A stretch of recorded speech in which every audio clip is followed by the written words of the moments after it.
Welcome to episode 38 of the Fire Safety Matters podcast, where we bring you the latest news, views and opinion from across the UK's dedicated fire industry. My name's Brian Sims and I'm the editor of Fire Safety Matters magazine. We're delighted that this podcast is sponsored by the Fire Safety event, which runs at the NEC in Birmingham from the 8th to the 10th of April 2025.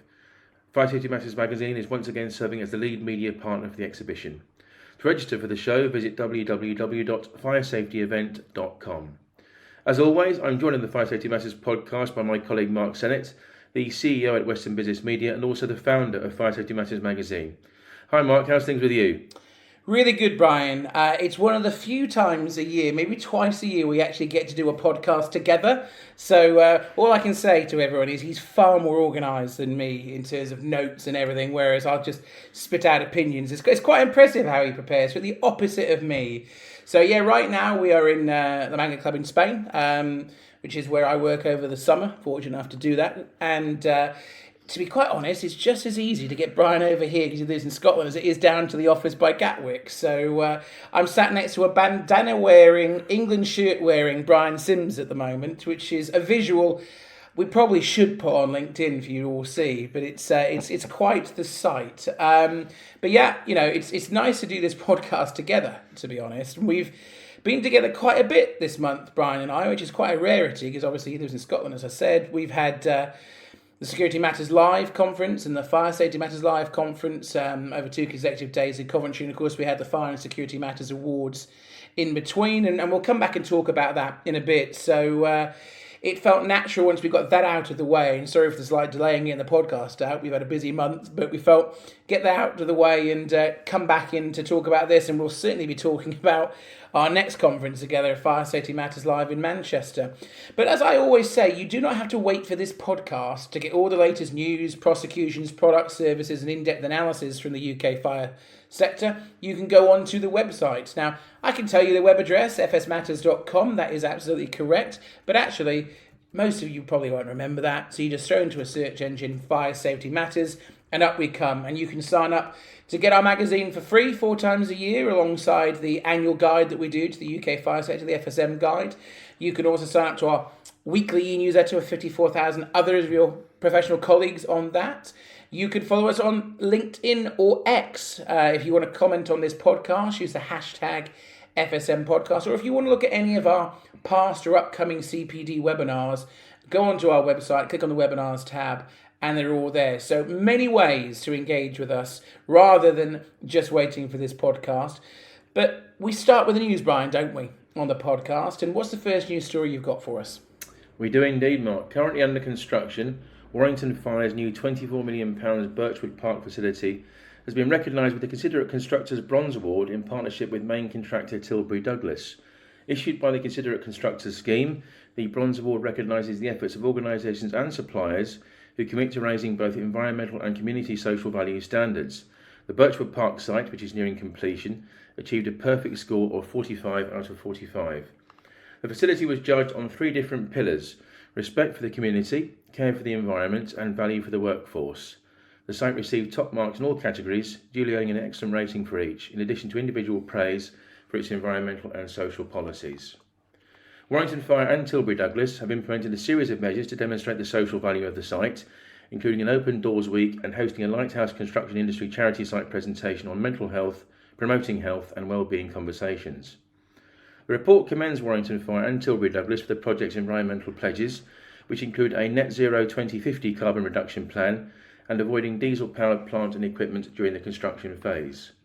The Birchwood Park site is set to become the new hub for Warringtonfire's fire testing services, which are very popular, of course. Due to open its doors in January next year, it will triple the company's testing capacity. The laboratory will have 2 vertical furnaces, 2 horizontal furnaces, and 1 indicative furnace ready for test specimens, with 2 more furnaces to be added by the end of 2026. What do you have to add on this one, Mark? Well, it sounds like a fantastic facility, Brian. So, you know, a huge amount of spend and investment going into that.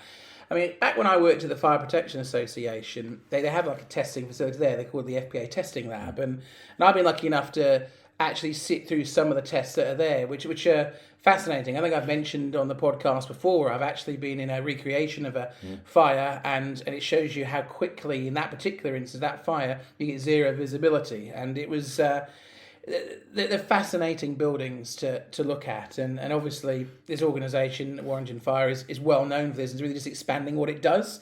So I'm really interested to see how that goes. I suspect down the line we may end up doing a site visit to that facility and giving a bit more insight. But opening next year, it looks like a really interesting investment. But there's other things we want to say on this. So you've got Ewan Lewis, who's a project manager for Tilbury Douglas. He's quoted in the story that Brian has written on the website. And like any story we cover now, you can see it on the Fire Safety Matters website. So Ewan said, investing in the next generation of construction professionals is a key priority for my team together with Warringtonfire. We have actively engaged in educational outreach activities with the Warrington and Vale Royal College to address the skills shortage in the construction and fire stopping industries.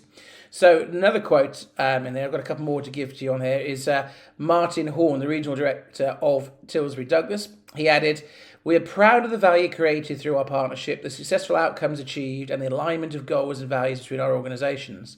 So I will give you one more here from David Llewellyn-Jones. I managed to say that all right, Brian, considering I have Welsh blood in me. So this award recognises all of the hard work put into the project by our own team members and Tilbury Douglas.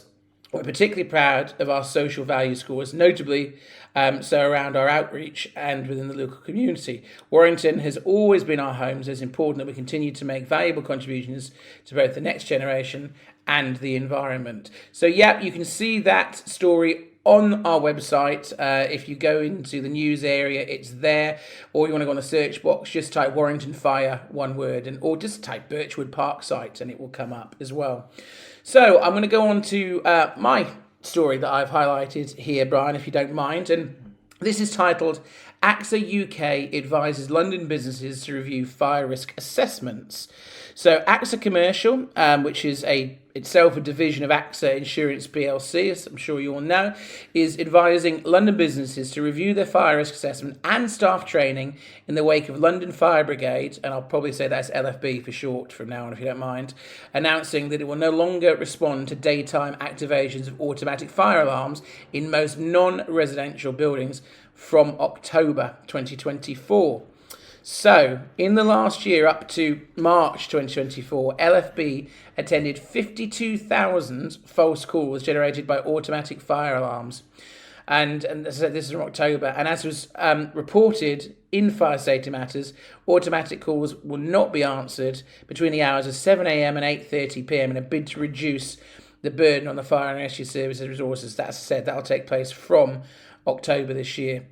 And I've got a quote here from Dougie Barnett, who I know very well from that role there and also from his role with BAFE. Dougie says, the London Fire Brigade's decision is in line with the stance taken by a number of fire and rescue services across the UK. And it's crucial that London businesses are aware of this change. If there's a fire, employees need to know to dial 999 during the working day because there will not be an automatic response as there has been in the days gone by. Dougie adds, the change will impact all businesses with a remote connection to an alarm receiving centre. It means their fire risk assessments will need to be updated and staff will require additional training to make sure they respond in the appropriate manner in the event of a fire outbreak. Now, I'll bring you in a second here, Brian, but Dougie's words are absolutely critical there. You are going to have to change your fire assessment. You are going to have to educate staff that you can't just expect the fire brigade to come out now. This is this is proof that with reduced funding, reduced resources at fire and rescue services, they are not just going to come out as standard, because unfortunately the assumption here is that in those hours that they are going to be false alarms. Now, the only way to get them out quickly now, and to get them out at all, is to very quickly dial 999 if you identify a fire. I was running an event the other day at the Coventry Building Society Arena in a different market for an event called Tomorrow's Warehouse, and there was a false alarm. Actually, a sprinkler head had gone off in the kitchen of the casino next door, and no fire brigade came out at all in that, and it was a false alarm. I mean, in the sense, we have no idea why the sprinkler head went off and tried to flood the kitchen, but it's worth noting that the arena had to very quickly check to make sure there was no fire, and because no fire and rescue service did come out. So I've worked in London for much of my career, and there is an expectation when you're in a tall building that, if a fire alarm goes off, unexpected, that the fire and rescue service is going to turn up. Well, they're not now. That is the world that we live in the UK, and particularly in London now. So take heed of this advice from Dougie. It's really key that you update your risk assessments. It's really key that you tell your staff to call 999 in a real emergency for a fire. Brian, I think you've got a bit more on this for us. I do, Mark. According to Dougie Barnett, there are several areas where businesses should focus their attentions in order to prepare for the change that's upcoming. As reference, Mark, fire risk assessments and staff training should be updated, with a particular emphasis on actions that employees should take in the event of a fire alarm sounding during working hours. Where there's shift work occurring, dedicated guidance should be provided for action required during response and non-response periods. Ensuring that members of staff understand the need to dial 999 in the event of a fire, that they must report the incident to the fire and rescue service, is of absolutely crucial importance. Individual employees should be given responsibility for the actions required. Also a must here is establishing an early identification system when the fire alarm is activated to determine if it's a false alarm or an actual fire that requires the premises to be evacuated, as you said, Mark, and the fire and rescue service to be called. Training has to be delivered to the relevant members of staff such that they understand messages displayed on the fire alarm panel to assist with early identification of which detector has been activated within the premises. Ensuring that the fire alarm system has been regularly maintained by a competent contractor to prevent false alarms also has to be factored in. And Dougie Barnett concludes, Mark, this will be a significant change for London businesses, and it's one that's going to impact their fire risk assessments. It's important they prepare now and put plans in place such that employees have the required training and knowledge to hand before the London Fire Brigade actions this change and it comes into force. For clarity on this one, Mark, the London Fire Brigade will continue to respond to automatic alarms between the hours of 8:30 p.m. and 7 a.m. Full details of the full policy can be found on the Brigade's website at www.london-fire.gov.uk. So, speaking of Dougie, it was great to see Dougie at Fire Safety Matters Live in Coventry, which took place earlier in June. BAFE did their 40th anniversary conference there as well. It was all on the same day as the Fire and Security Matters Awards. This is what I wanted to actually just jump onto. I'll come back to the awards in a bit, but we had so many of you actually attend FSM Live, and I think there was 707 or 705 people came, Brian. It was an unbelievable amount of people across the day. And due to popular demand, we have opened registration for another conference. It is already open. It opened last week, and it is Fire Safety Matters Live in Manchester. It takes place on the 3rd of October 2024 at Emirates Old Trafford Cricket Ground. Do not confuse this with the Theatre of Dreams, Manchester United's ground. This is Emirates Old Trafford, the cricket ground, where the International Cricket plays and where Lancashire Cricket Club play. If you go to Old Trafford Football Club, you're in the wrong place. You're only about a 10-minute walk away, but you're in the wrong place. So, actually, a really great day planned. It's free to attend, free lunch, free parking. There is a metro station to attach to the venue. You can get there nice and easy from train stations. There's a hotel on site as well. We're co-locating it with a conference with the Institute of Fire Safety Managers, and also for the National Association of Healthcare Fire Officers are doing their own conference as well. So this is, it's really great event to attend because there'll be 50 odd exhibitors there. Great to see the latest products and services and guidance. You've got great associations there like ASFP are going to be there. As I said, NAFO, IFSM, and then you've got accreditation bodies like NSI and SCRB. But then big brands there as well exhibiting all the products. But a lot of you come for the educational side of this, and we've got a very healthy agenda on there. As I said, it's completely free to come. We've got the FIA will be there, and they're doing a session on competency, compliance and best practice. What does good look like? We have got a session on mitigating the risk of lithium-ion battery fires. We've got fire safety meets sustainability, a path to responsible systems. We have got how to comply with the latest changes to fire legislation and the increasing safety demands of modern buildings. We have got the Building Safety Act, fire safety and project accountability. We have got decoding roof voids, which is an interesting session there. A quick summary of passive fire protection requirements in roof spaces. We have got Stay Smarter, Stay Safer, the advantages of connective home solution, being delivered by Andy Speak from ACO. We have got open area protection, which is the best option. And then I'm not going to say we're saving the best for last, but I suspect this may be the popular session. And of course, our good friend Warren Spencer will chuckle hearing that. We are doing the ever popular fire safety mock trial. And this session has been delivered by Warren Spencer, who is, he's a regular contributor to this podcast and the webinars that we do. And it will be based on a real life prosecution. It'll be an actual recreation of that where you are the jury.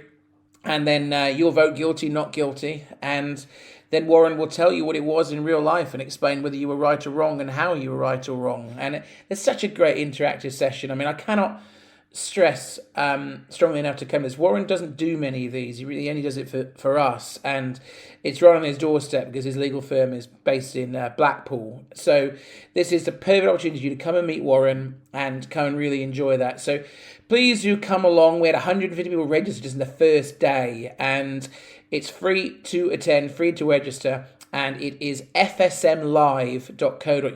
That is fsmlive.co.uk. If you cannot remember that, throw into a search engine, Fire Safety Matters Live Manchester, and up it comes. So, Brian, if we move back to the news for a minute, you have another news story that you wanted to cover from the IFE, I believe. I do, Mark. The Institution of Fire Engineers has announced the launch of its Early Careers Networking Group, itself a new initiative purpose designed to support budding talent in the field of fire engineering.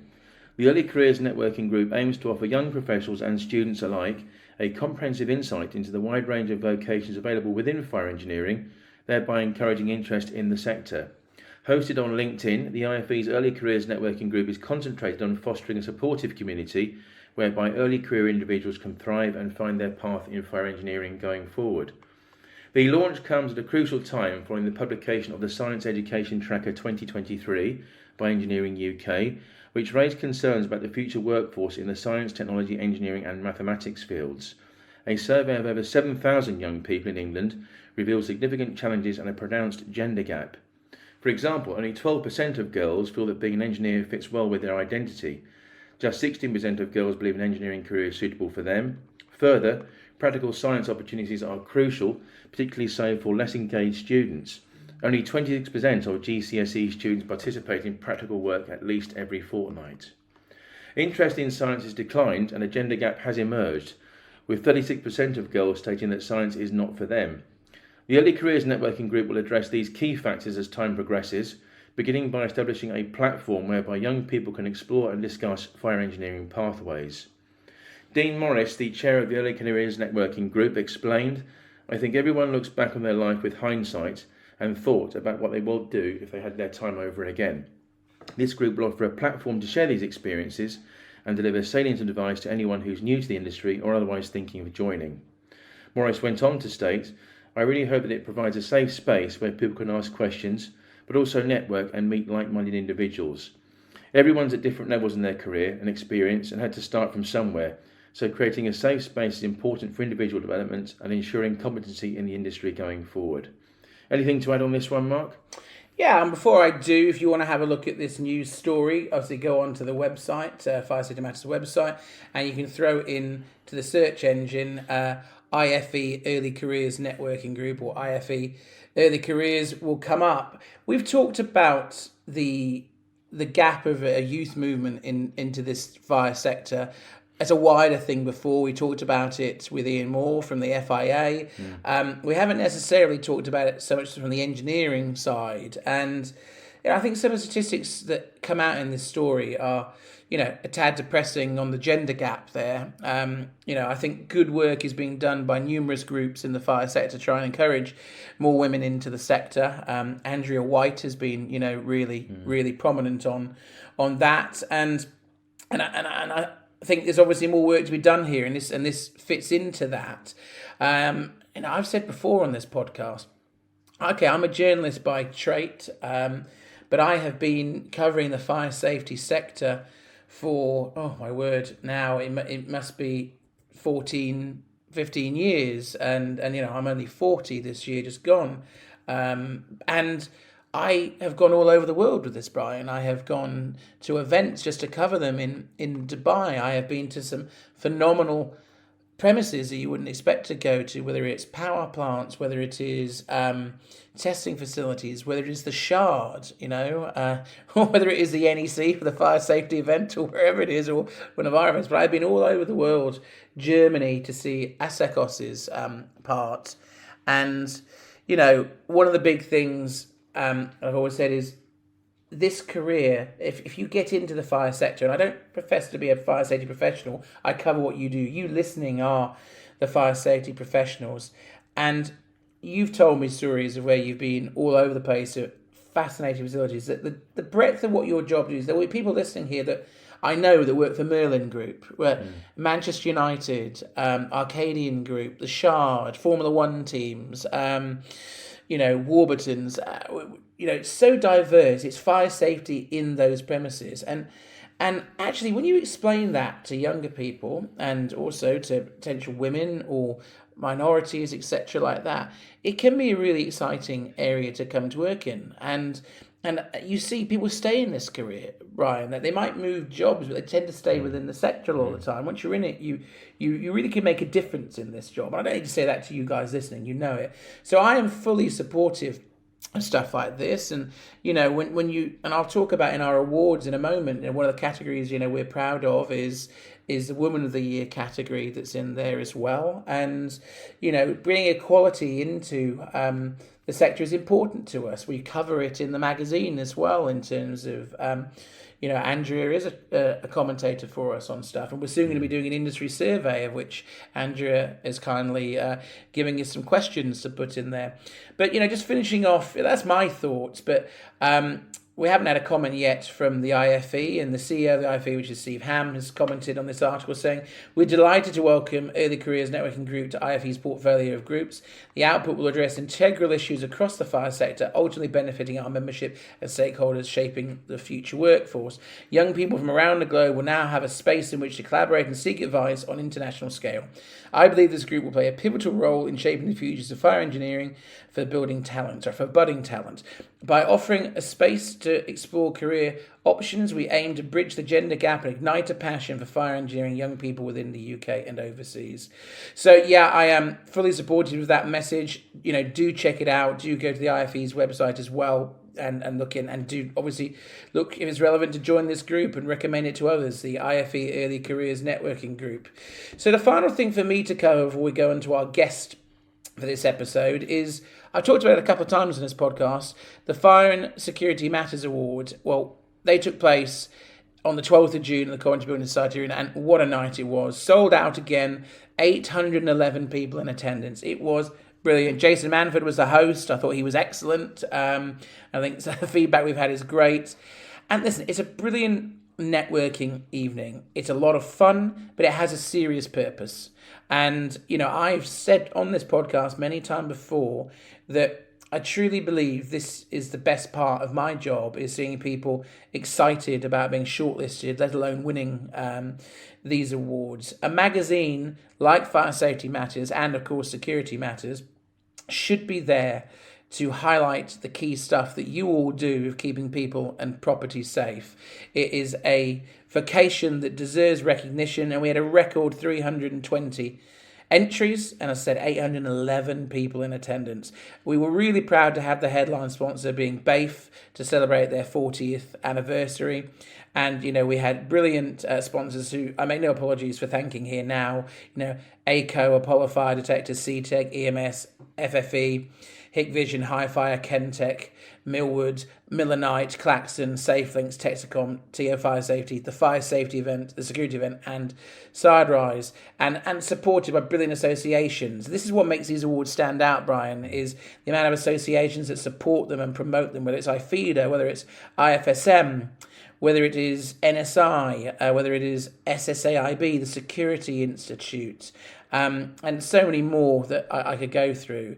But I do want to just highlight the winners, because you may not have been there, and if you haven't seen the videos of the event or the photos, do go on to the website firesecurityawards.co.uk, or just throw into a search engine Fire and Security Matters Awards. But these people deserve acknowledgement, and congratulations to everyone that was shortlisted, everyone that got commended or are highly commended. But I'm just going to pull out in each of the categories quickly.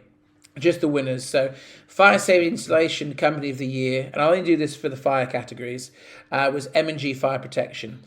They were the winners. Fire Safety Project of the Year was my old employer, the Fire Protection Association. Now, I can assure you I'm not one of the judges. That's nothing to do with me. It was all about their testing facility, and I talked about that earlier. It's just a fantastic project they did there. That was a thoroughly deserving winner.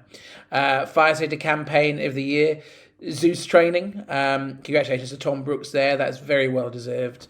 Then you've got the Fire Industry Woman of the Year category we talked about, and that was Hayley Burgess of the Institution of Fire Engineers. So I was thrilled to see Hayley win that, and of course that follows on very, very nicely from what we just talked about with the IFE's network pathway there. And you've got the Fire Safety Team of the Year, which was the Institute of Fire Safety Managers, a very deserving winner there, and it was a pretty popular winner, I think, that one.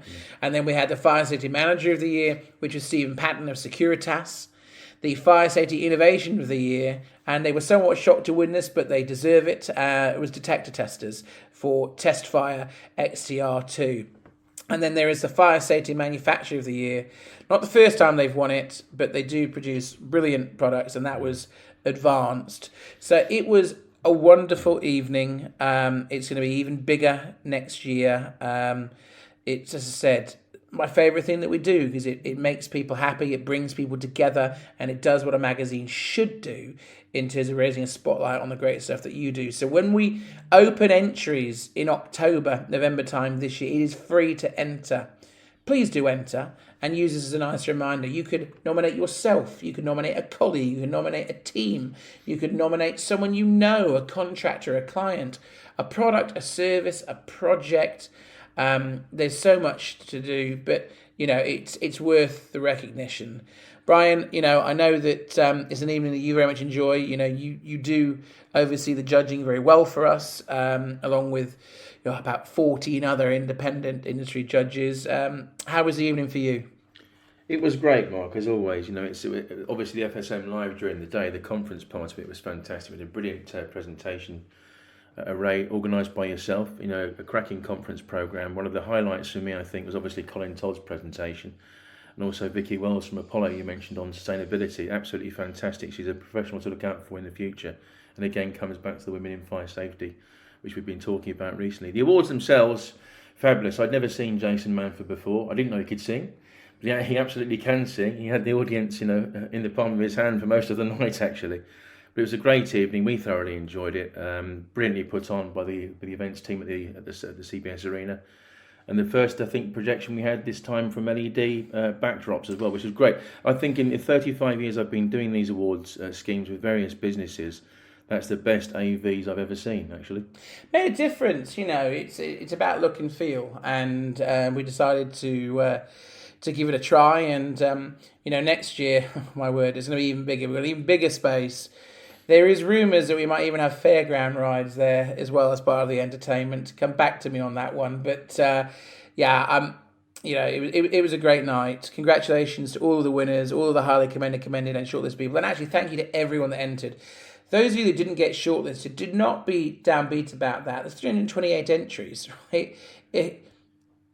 About a third got shortlisted. And in some categories, there's, as I said, 30 entrants on average and a shortlist of 10. So it's not about that your product or person isn't outstanding and brilliant. It's just about the judges independently felt that the other ones better answered the question. So, very, very proud of those and very much looking forward to them going back. And as I said, I'll finish the news on this.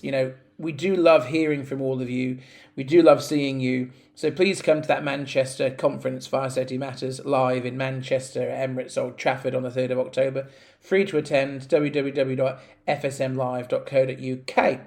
So, it's my privilege to introduce the guest on this episode of the podcast, and it is James Pecz. Now, James is the Head of Global Business Development at Ramtech Global, and it was a really interesting conversation with James. We talked about the state of fire safety in construction, not just in the UK, but actually wider abroad, because it's a global business that Ramtech do. And, there was some really interesting insights into legislation differences, etc. So hopefully you enjoyed this. So I sat down with James earlier on, and here's what he had to say.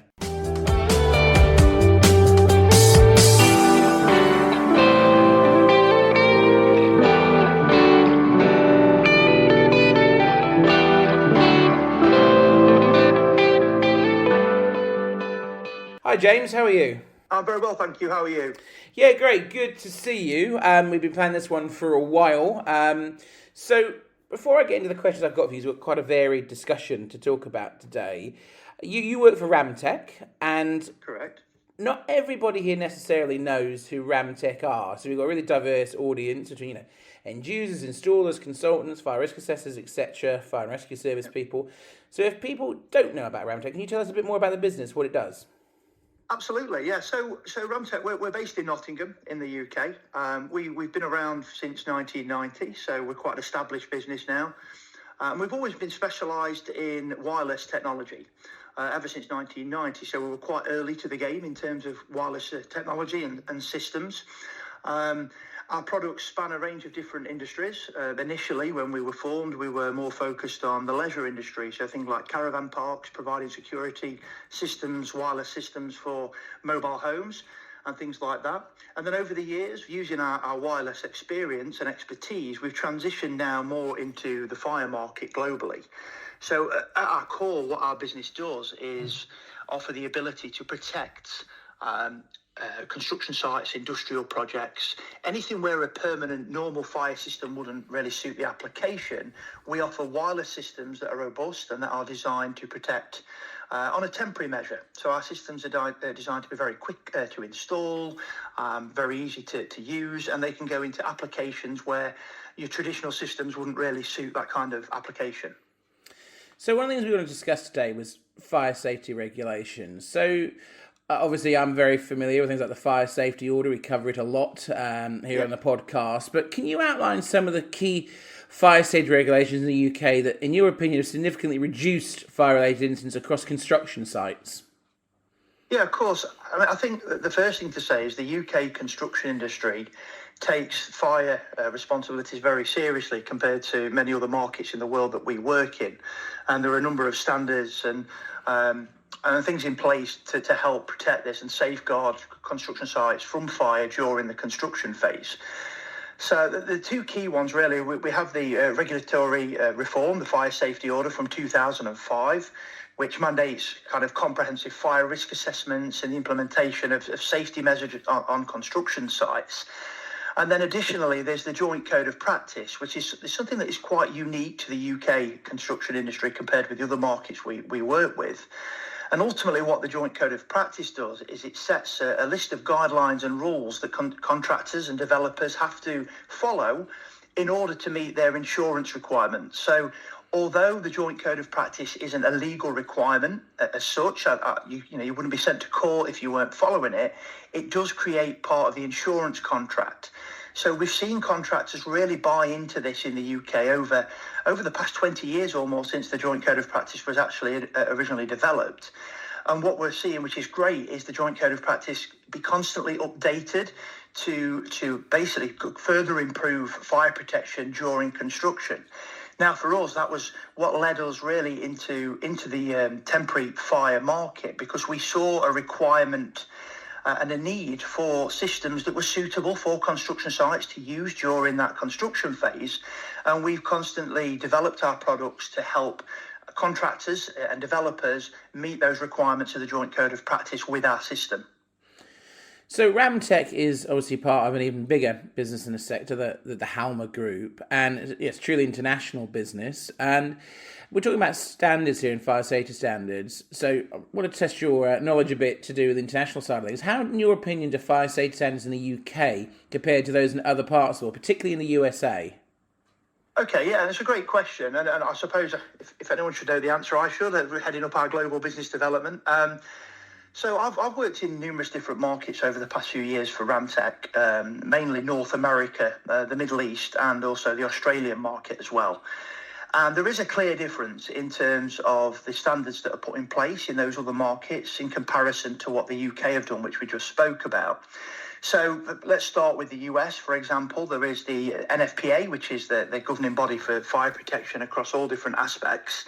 And in particular, NFPA 241, which is the part of the code that looks directly at construction fire safety. So what should be done in order to help mitigate fires during the construction phase. Now, the wording in this is a little bit loose, and the way it's enforced is a little bit different to here in the UK. For example, in FPA 241, it says that you need a means of raising an alert in the event of a fire on site. Now, this can be taken in very different ways. This could be someone using a fully comprehensive, wireless system like ours, which we are seeing some contractors do. But it could also mean a guy stood on top of the building who's going to shout and tell everyone there's a fire. So it's quite loose in its wording, and the actual requirement for the use of systems and technology isn't written in there at the moment. What we have seen over the past few years in North America, though, is individual states start to look at their fire protection rules for the areas that they cover. So a great example of where we're seeing a change in mindset would be in San Francisco, where the Fire Marshals Association have recently voted in a change to their code, which is a mandatory requirement that certain size timber frame buildings, obviously timber frame being much higher risk from fire. If there is a fire, it's a real big issue on a timber frame project. They've now put new legislation in place to say that certain sites that meet a certain criteria must use a temporary fire alarm system for protection during that construction phase.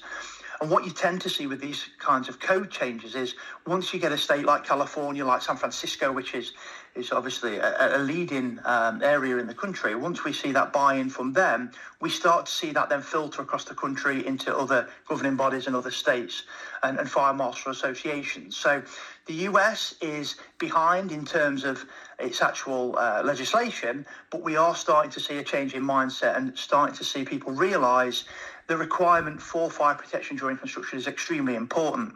Anyone who's in the fire industry who follows LinkedIn and things like that will see the large number of large-scale fires that we see in North America literally on a weekly basis. There seems to be one every time I refresh the page on LinkedIn. So that's not great, but what is good is we are starting to see a change in mindset, and I think people start to realise that the change needs to come in terms of making sure that those sites are protected properly. In other areas in the Middle East, a little bit different again. I mean, they do follow NFPA and they are very UL-led across the Middle East, particularly in Saudi Arabia. What we see there is more of a kind of a best practice state of mind. So although there isn't, again, an actual requirement to utilise fire protection during the construction phase of projects, that we are seeing contractors now start to write their own standards and trying to enforce those on the subcontractors and the people who are building the projects for them, particularly when developers are putting these in their standards. So the issue we see in the Middle East, for example, is that contractors see that this is something that needs to be done. However, once the code's written, it's then ensuring it's enforced, which is something we're trying to work with our partners, with our customers across the Middle East, particularly Saudi and the UAE, to help enforce and let the contractors know that you have got to do this, and it isn't hard to do this because we have a system that is fully certified, that is designed specifically for this requirement, and it doesn't need to be a headache. It can be quite an easy solution for you to be able to follow that certificate, the code, and for you to utilise a system that's renowned globally for doing exactly what it says on the tin. So just carrying on the thread of the USA, in the USA, fire safety regulations for construction sites are often more like guidelines rather than enforceable rules. How has this approach impacted fire safety outcomes, particularly with over 6,000 reported fires annually? And as you just said, every time you turn on LinkedIn, there does seem to quite a few new fires be happening over there at the moment. I mean, like I said, I've probably almost answered this a little bit already, but what we are seeing, I think the number of fires is alarming, and I think the mindset we need to change in North America is cost outweighing safety at certain times, and that's the truth. A lot of these construction projects are on a tight budget. There's very competitive tenders going in, and unfortunately, still the first thing that gets removed from the actual costs is safety very often, because they want to try and, because there isn't something in place that says they've got to do it, it becomes the first thing that's removed when they're a bit tight on budget. But like I said, we are starting to see a change in mindset. Some of the larger contractors are taking note of the fact that there are a lot of fires in construction across the US, the fact that there's such a high percentage of timber frame construction, which is obviously much higher fire risk. So we are seeing general contractors now start to make their own best practice and enforce this themselves in certain regions. I think like anything like this, it takes time. It's never going to be an overnight fix. It's always going to be a journey to get from where they've been to where they need to be. But the thing is, we are on that journey now. We are starting to see a change in mindset. And I think it's only going to improve over the coming years. And the introduction of technology that helps meet these requirements and makes them easier and gives them an option that is not going to be a hassle to them, I think is only going to accelerate that journey. So considering the tragic fire incident on construction sites in Charlotte, North Carolina, where 2 workers lost their lives due to late evacuation, how critical is it, in your opinion, to have robust early detection evacuation systems in place? I mean, obviously for me, very important. I mean, my background is construction. So I used to work for one of the largest general contractors in the UK, and I was over our fire safety for our construction sites. And that's what led me to join Ramtech, for a real passion for ensuring safety and ensuring that fire protection is of a high standard on construction sites. That's my passion. And I think we can split this in 2 ways. So you've got what we offer and what other systems like ours offer is 1, fire detection. So early notification in the event of a fire taking place is key. If we don't know the fire is happening, it has a chance to spread and to become a much bigger issue than it needs to be if there isn't something in place to detect that fire. The other thing is with the evacuation side of the system is ensuring that if there is a fire, that people get off the site quickly and safely. So you've got from a developer's point of view, for example, their focus may be on, right, it's the building, it's our investment. We want to make sure that if there is a fire, we know about it quickly so we can get to that fire and we can extinguish it quickly without it causing a huge problem. From a general contractor point of view, it's more about the people safety. So if there is a fire, how do we ensure that everyone gets off site as quickly and safely as possible? So our system allows us to offer both those solutions. Obviously, with the fire detection, we have specific detectors that are designed for use in construction environments, dust-resistant detection to help mitigate false alarms. And then we have the site-wide evacuation with the manual core points that we offer. And the key thing is everything is wireless, everything communicates on a radio network. When changes first came in place in the UK, just kind of going off topic slightly, I suppose, but when the Joint Code of Practice was first introduced, there wasn't a suitable wireless system available on the market. So contractors were having to use wired systems. They were trailing, wire around projects, trying to link a system together to ensure they had that interconnected alarm that was required. And that was really how WES was born, because we saw a need for something wireless. We were experts in wireless technology and we created the system. So for us, being able to offer the evacuation side of things and also the fire detection side of things means that, we can be a one-stop shop for both aspects of what the contractors are looking for. The fire in Charlotte, it was horrific. It was quite close to home for us because we've got a number of our team working out of Charlotte at the moment. So it was right on the doorstep of a lot of the work we're doing. You can never say what would happen if they had a system in because you don't know. But ultimately, if the WES system had been installed on a site like that, the chances are that we would have got a notification much earlier that the fire was taking place, and we would have been able to evacuate everyone immediately as soon as that detection spotted the fire. So it could have dramatically changed the outcome. I haven't got a crystal ball, so I can't tell you exactly, but ultimately, obviously, putting those measures in place really do support safety and early detection on construction sites. Yeah, it's a pretty sobering thought. But looking forwards, what steps can global construction industries take to harmonise fire safety standards and improve overall safety on construction sites, in your opinion, James? Look, I think the construction industry has transformed dramatically in the past, 30 years since I've been involved. Since I started working, there's a lot more health and safety standards in place now. We all know that from all, not just construction, just generally, health and safety is a much bigger concern and is much better governed nowadays than it used to be. I think for me, it's about enforcing rules. It's about ensuring that there's responsibility taken by contractors, by developers. Like I mentioned with the Middle East, there's some huge mega projects out there that we're currently working with. And not only are they keen on improving safety, but they want the perception of what they're doing globally to be uplifted. So I think we are seeing a change across the world. I think it will continue to improve, and I think supporting it with technologies, with new developments, making it easier is always going to be a solution to making it happen quicker, and that's what we aim to do here at Ramtech. We're not just selling our current products, we want to be technology partners with our customers. We want to ensure that if they've got a requirement, or if they find a way, or they think they find a way of improving safety, that we can be there to support them, to develop new technologies, and really importantly, to listen to the voice of customer and ensure that we're making the right steps to improve safety over the coming years and be a big part of that global programme.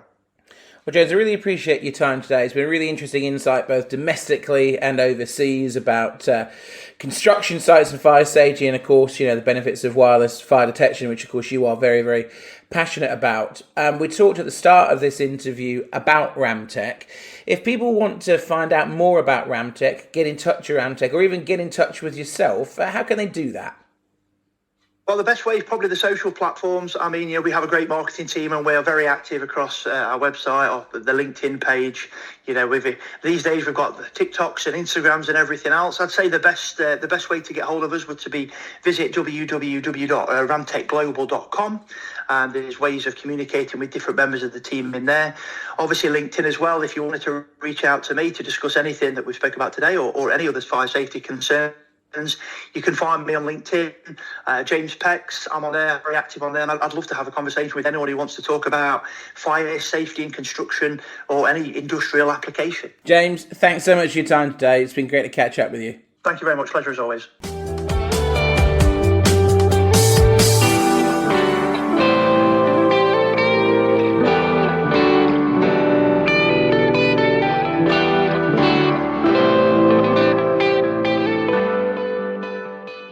That brings us to the end of episode 38 of the Fire Safety Matters podcast. Many thanks indeed to our special guest on this edition, namely James Pecz from Ramtech Electronics. You can read more on the issues raised in this edition of the podcast and others by visiting the Fire Safety Matters website. The web address you need to access is www.fsmatters, that's all one word, fsmatters.com. We do hope you've enjoyed the content delivered in the podcast and found it informative. Please do contact us if there are any particular themes or issues you would like us to explore on upcoming editions. You can do so on X, formerly Twitter of course, by using the hashtag FSMPodcast. On that note, do make sure you follow us on X at FSMatters_MAG, and also access our LinkedIn page at Fire Safety Matters magazine and website. Please do like and share the content of our regular podcasts and spread the word among your industry colleagues. You can listen to the Fire Safety Matters podcast for free on Apple Podcasts, Spotify, YouTube or Podbean. All you need to do is enter the term Fire Safety Matters into your chosen platform search box. We'll see you next time.